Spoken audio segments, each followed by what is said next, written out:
Jean-Georges, bonjour. Laurent, bonjour.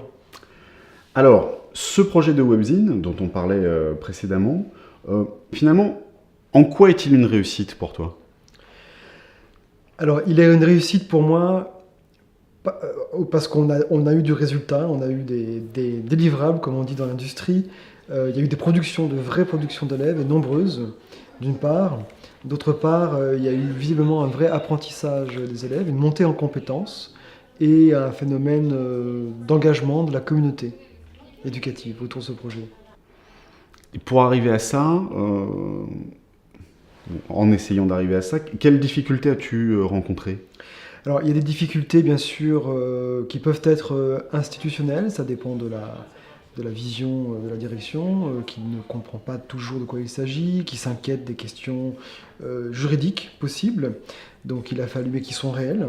Donc il a fallu calibrer ceci avec une charte, il a fallu prendre des précautions, il a fallu anticiper cela.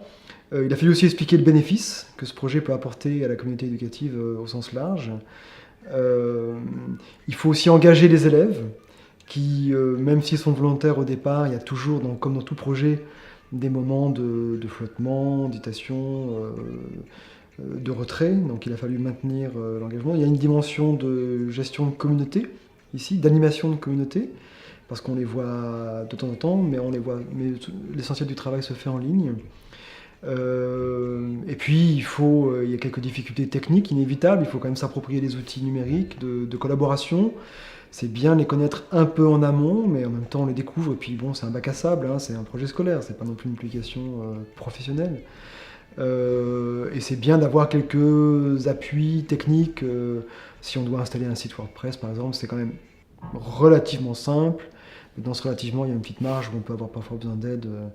On est quand même là sur des technologies qui demandent relativement peu de technicité. Et qui sont très bien documentées par ailleurs si on a besoin d'aide. Hmm.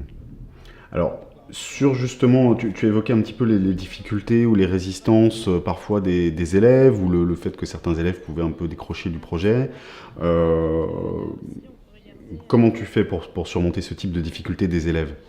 Alors, il y a des remédiations. Il y a des remédiations par l'intérêt des tâches qu'on peut proposer. Peut-être que ceux qui s'intéressent et qui n'ont pas forcément une tâche assez intéressante pour eux, il faut aussi voir qu'est-ce qu'ils ont envie de faire. Il ne faut pas imposer. On est dans un cadre de projet parascolaire, je dirais. Hein. C'est pas dans une matière, c'est transdisciplinaire.